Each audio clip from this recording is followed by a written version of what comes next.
Good evening. This is Shannon Sproul. I am an author and CEO of SMS Write On Publishing, and I am your host this evening for Visionaries Talk Back. I'm excited today. We have Corey Poirier in the house. I'm going to read a little bit about him, give you his bio, and then bring him on, and we're going to have a conversation. So Corey Poirier is a multiple-time TEDx, Mo Mondays, and PMX speaker. He is also the host of top-rated Conversations with Passion radio show, founder of the speaking program, and he has been featured in multiple television specials. A columnist with Entrepreneur and Forbes, he has featured in and on CBS, CTV, NBC, and ABC, and is one of the few leaders featured twice on the popular Entrepreneur on Fire show. He has also interviewed over 4,000 of the world's top leaders. One of his most recent talks took him to New York City, where he had the extreme pleasure of speaking to at-risk youth at the Brooklyn Navy Yard Boys and Girls Club. A father to his young son, Sebastian, boyfriend to Shelly, and a father to 3 fur babies, Corey is also practicing yoga and Rock Recording of the Year nominee. Please help me welcome Corey Poirier to Visionaries Talk Back. Hi, Corey. Hey, how are you doing? I'm great and glad to have you. Before we get started, just some housekeeping. Corey's going to share some great information with us, so please share this video. Like and share this video with your families and friends. Also, if you have any questions that you want to ask Corey during the course of the interview, use the comments section, and then I can post them for Corey. All right, so let's get started. How are you doing today? I'm doing fantastic. It's all right. Still summer. The weather's nice. I can't complain. Yeah, try. Well, I'm in Buffalo, so we try to enjoy it to the very last before that switch over. That's the way it should. So we're going to talk about public speaking. What are the key mistakes beginning speakers make? There are a lot of people that want to be public speakers. Talk to us about some of the mistakes that they make. I think the biggest thing right from the beginning is people maybe set their expectations too high. And so what I mean by that is a lot of people starting out want to be, insert name here, right? Tony Robbins, Bill Clinton. They want to be this speaker that they see that commands an audience and jumps on a stage with what they see as comfort, and not realizing that you didn't see the 30 years it took Tony Robbins to get on that stage and be that comfortable. So I would say the first thing is to realize you need to start where you're at. So just setting your own internal expectations to not beat yourself up if you're not, a world-class speaker in day one. So I'd say a lot of beginning speakers jump into it thinking, oh, I'm not good enough, or I should be better, and don't try to rush yourself too quick. Another thing I would say beginning speakers, another common mistake that they'll make is they are willing to speak on any topic as long as somebody asks them to speak on a topic. And I believe that you shouldn't speak on, this is my own personal opinion, you shouldn't speak on a topic that you're not passionate about, unless you're being forced to speak. There's your company might say you have to speak. That's a different thing. But if you're choosing to speak, make sure it's something you're passionate about. And then the last part I would say is make sure it's something that you know at least as much as your audience about. So don't make the mistake of just saying, well, I'm going to speak. So somebody says, will you come and speak on social media? And you have 3 followers on Facebook, 12 on Twitter. You've been online on social media 5 times. And now you're going to teach people about social media. Don't make that mistake. Right, absolutely. To talk about stuff that you are not prepared or experienced enough to talk about. Those would be some early mistakes I would say people make. Okay. What are some of the tools out there? I know me personally, I've been working on my public speaking, and I joined Toastmasters. So is something like that, what would you recommend for someone that wants to polish and learn the appropriate way to speak? Join Toastmasters is what I recommend. as somebody who's been speaking for 16 years, coaching and helping other speakers for a lot of years as well, almost always one of the first recommendations I say is go to Toastmasters, because it's a very low cost but high value way to start learning how to speak comfortably and to get feedback instantly. Like, there's so many things that it would cost you thousands of dollars to do if you didn't use some sort of, let's say, formalized system like a Toastmasters. What Toastmasters does, because it's an international organization, is they have those things in place for you.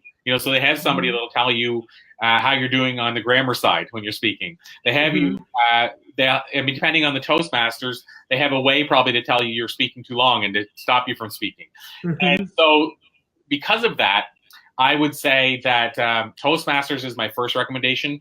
It helped me get rid of a lot of my ums and ahs, even talks that I'm comfortable with, because they had somebody that said, "Oh, you said 13 ums and ahs." And then the person beside me at my first Toastmasters meeting said, "Aren't you a professional speaker?"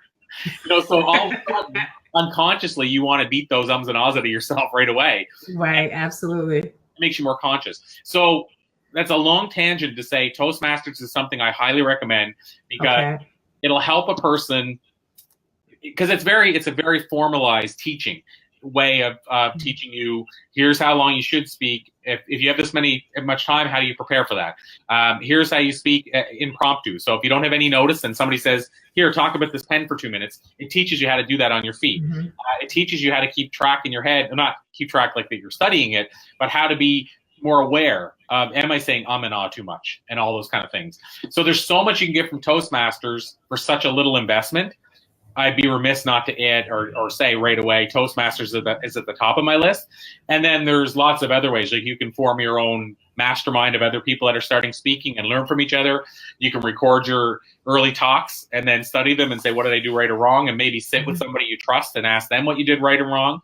There's so many other things you can do, but Toastmasters is a very formalized way. And because it's international, you listening will probably find a local Toastmasters near you. Yeah. And I can attest to that. I've been in Toastmasters.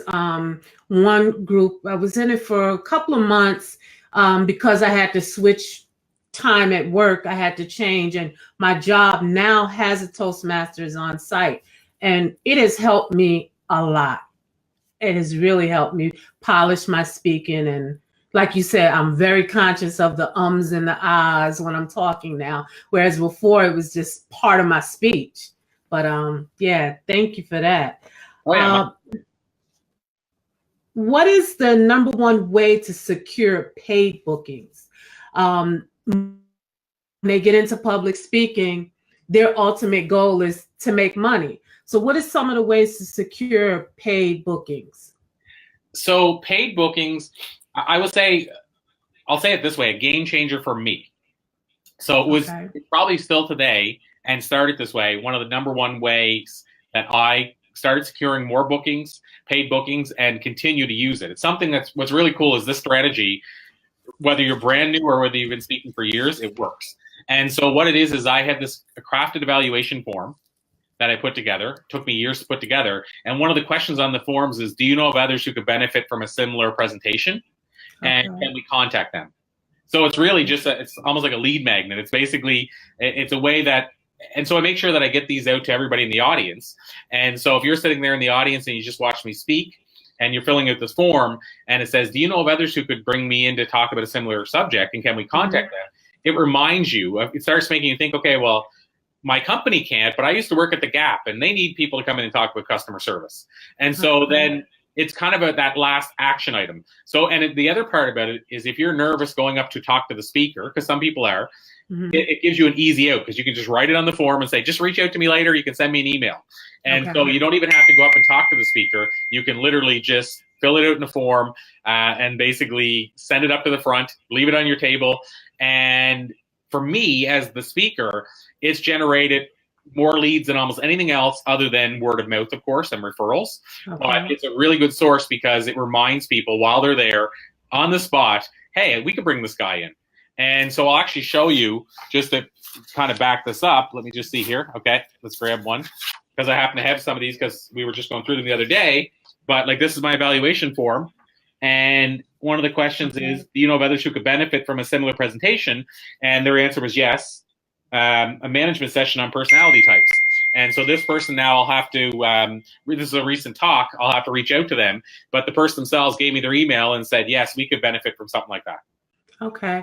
And once you've been, you're a pro now, and you've been doing this for a while, do you take non-paid talks?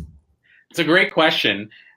So there's this great quote, and I think I'm crediting it to the right person, but maybe I'm not. But I'm going to credit it to who I know that I learned it from or heard it from. But there's a book called How to Make a Million as a Professional Speaker by a guy named Alan Weiss. And in the book, what he says is there's never a good reason to speak for free, but there's plenty of good reasons to speak for no fee. And so what I'm suggesting there is rather than using, like, and I'm saying in general, in my own head, because I always worry about saying I'm doing a free talk psychologically, because then it makes it lowered value to me. So what I focus on is there a reason for me to do a no fee talk? And so then to answer your question, do I do these free, AKA no fee talks? It's very, very, very, very, very rare these days. It has to be a very, and I add a whole bunch of more berries in, very, very compelling reason. Okay. So a compelling reason example could be they're going to put me in front. I'll give you an example, but let's say they're a meeting planner group. They never pay speakers, but the audience is made up of, let's say, 1,000 meeting planners who hire speakers 10 times a year each. Okay. So obviously there's some benefit out of it for you. Yeah, and I think there has to be a benefit for both parties. Okay. Like, I think sometimes when people go, well, we want to bring you in, but we don't want to pay you anything, there has to be a reason why they're saying that too. You know, in other words, we're going to bring you in, we don't want to pay you anything. And if you're new, this might be enough, but we can market you to 2,000 people through our newsletter over and over again.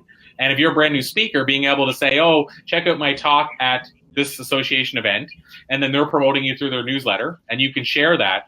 When you're brand new, that could be enough. So if I full on answer the question, do I speak for free now? Very rarely. Did I when I started? Absolutely. But I always look at it like I'm speaking for no fee.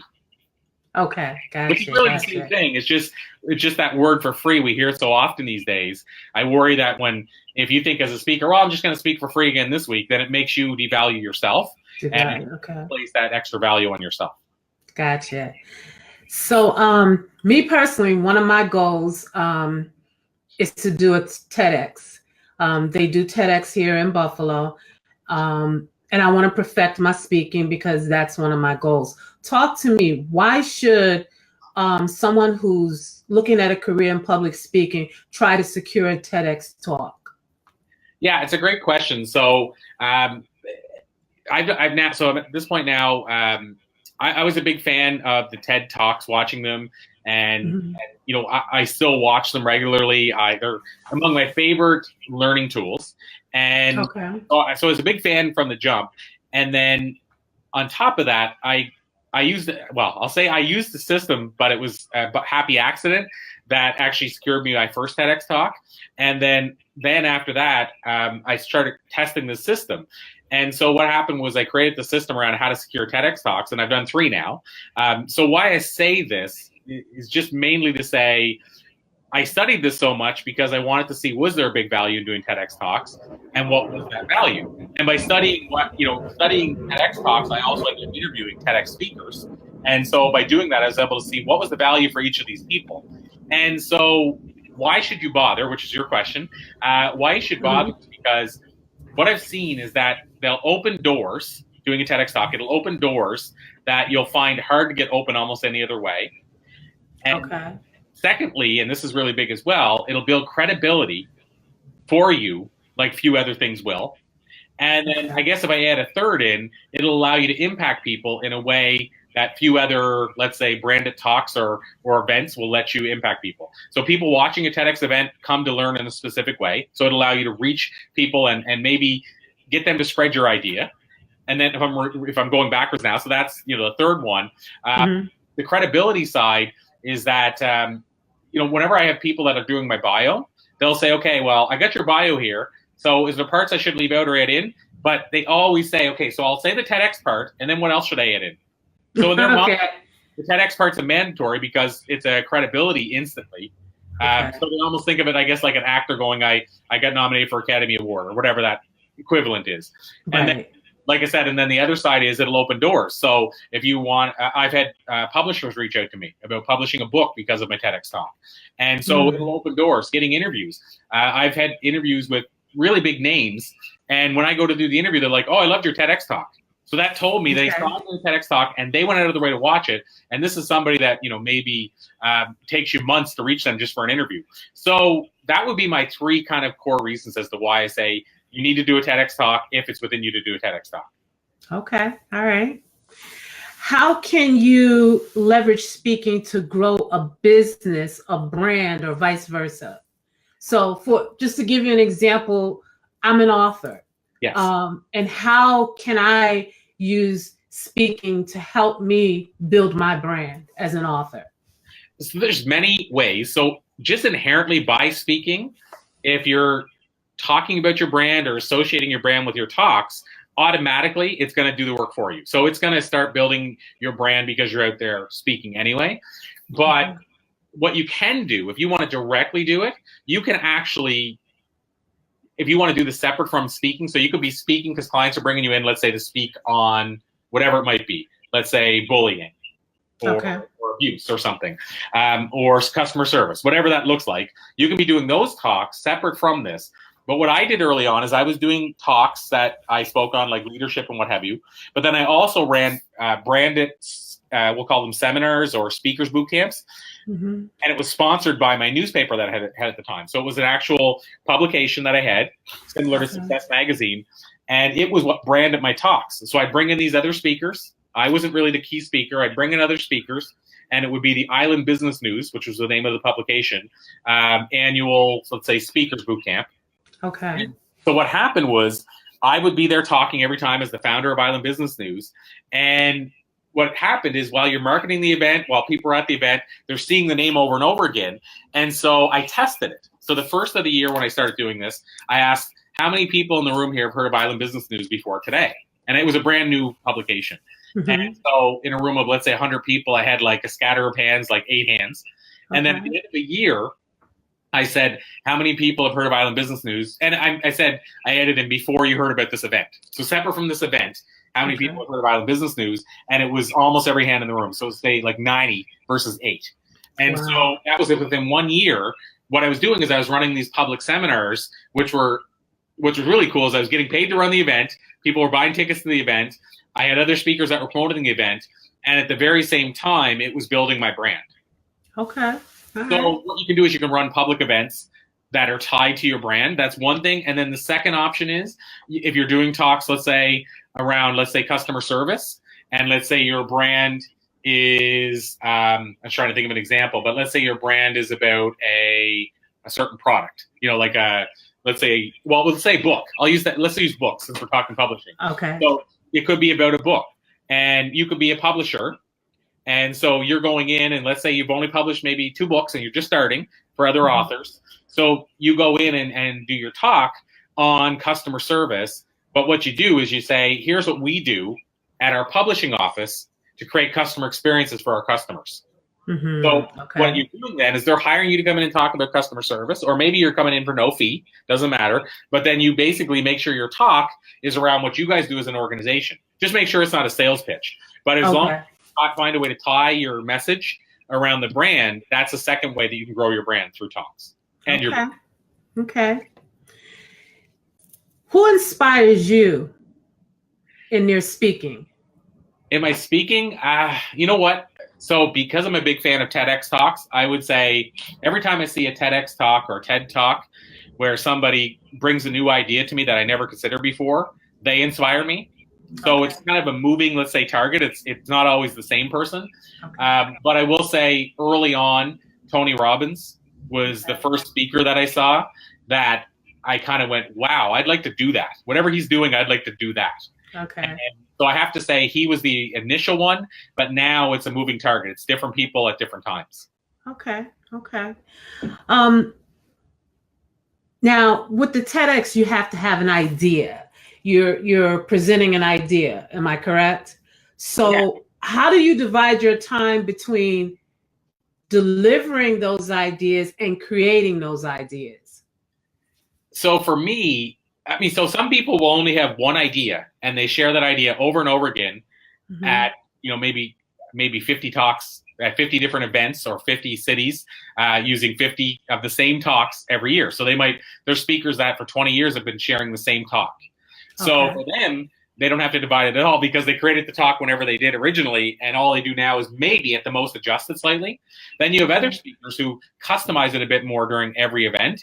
And so if you're that speaker, what I would say is, what I typically do is I just sit down with this method that I use called the spider method, which is like a mind mapping thing. It helps you come up with ideas. And I can sit down with that mind mapping sheet and spend 15 minutes and basically come up with I can build a new talk around a talk ahead.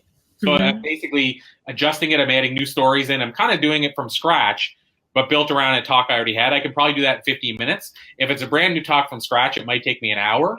Okay. But to answer your question, when I originally do that, I build the talk around stories that I know really well, something I witnessed or something I observed that I know will resonate with people. And I build the talk around that. And then it's a lot easier than if I'm just trying to come up with a talk that's built around facts and figures. Gotcha. So I might talk about a story about I was in California and I got bitten by a jellyfish and this was what happened. Well, if I know that story well enough, it's more a matter of me working that story into the talk. And then all of a sudden that story, I know it well enough that I don't have to then spend hours and hours and hours trying to remember the story because I know the story. So I would rather build it around stories, and that's how I create the talk. I build it around that, and once it's built, then every time I do it, it's just a matter of me, if I add something new in, it's just a matter of me learning something new and practicing that. But the other part of the talk, I've already probably delivered more than once, then I'm comfortable doing it. So I probably split it like less than 5% creation, and then the rest is delivering the talk regularly. Okay. At what point do you come alive on this stage? Is it before you walk on the stage, or when you're on the stage, or 3 minutes after you start? When do you come alive during your talk? Super great question. And I've never been asked the question ever before. So kudos for asking me a question I haven't been asked. So it's certainly not before I get on stage. A big myth that people have is you have to be born comfortable speaking. I won't bore everybody with the details, but I will tell you that I was that guy who did my first 3 or 4 talks, almost passed out, turned shades of color, covered in sweat, like terrified. First time I ever got on a stage was actually in stand-up comedy, and I had no experience, and I was tricked onto the stage, and I told the 2 jokes without the mic turned on, bombed horribly, covered in sweat. They got the mic turned on, I told the jokes again and bombed again. So that was my starting level. So I wasn't speaking at all in the beginning. So I still carry that nervousness with me. And so a lot of people have this myth that you have to be comfortable on stage to be up speaking. And for me and a lot of other speakers, that's not the case. So I don't come alive before I get on the stage because I'm already in my nerves and trying to, take the breaths and meditate and what have you. What I do that works really well for me, though, is before I go on stage, I visualize stuff that people have said about, like a person that said, I came to your talk, you mentioned this, and it transformed my life. So I try to put myself in that space of something somebody said that reminds me of why I'm doing what I'm doing. And so that's more about getting myself into the moment of getting up on that stage finally. I would say it's a split between when I first start talking and maybe 4 or 5 or 3 minutes into the talk. So sometimes, depending on the event, I got that nervousness in me, so I have to take the breath. And so I'm not really fully in the moment yet, maybe in the first 10 seconds.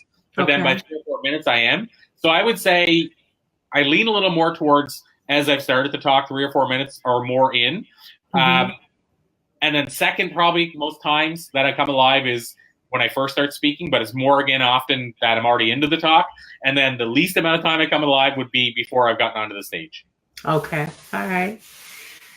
What do you want when you're doing your talks? What do you want the audience to say about you when it's all said and done? When you're finished with your speech, what do you want your audience to say? I never thought of it like that before.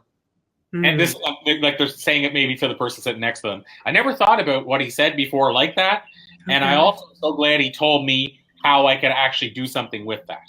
So how I can actually, I never thought about customer service in that way before, and I'm so glad he shared with us how we can actually start applying that tomorrow. Okay. Okay. All right.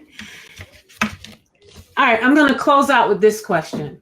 Okay. What speakers that are listening, future speakers that are listening, you had to give them one piece of advice, what would that be?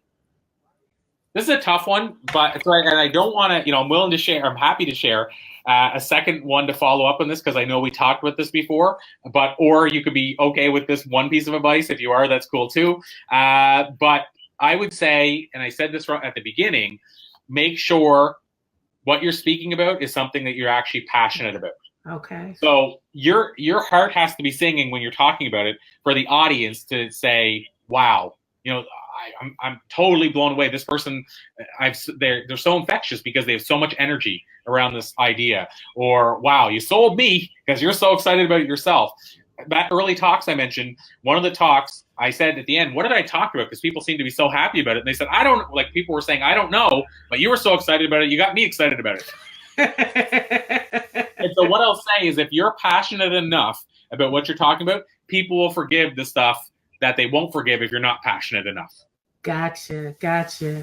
Okay, so share with the audience your website, how they can get in touch with you, your social media information. Share that with the audience, please. Well, thank you so much. What I would say is if it speaks to them, we'll use that word, if it speaks to them, I mentioned a program. We have a speaking program to help people on the speaking side that are wanting to grow and learning to grow a speaking business. And then we have a TEDx program, which is a completely separate thing where we teach people how to secure and deliver their TEDx talk. So if somebody wants to learn more about that, where I would send them is thespeakingprogram.com.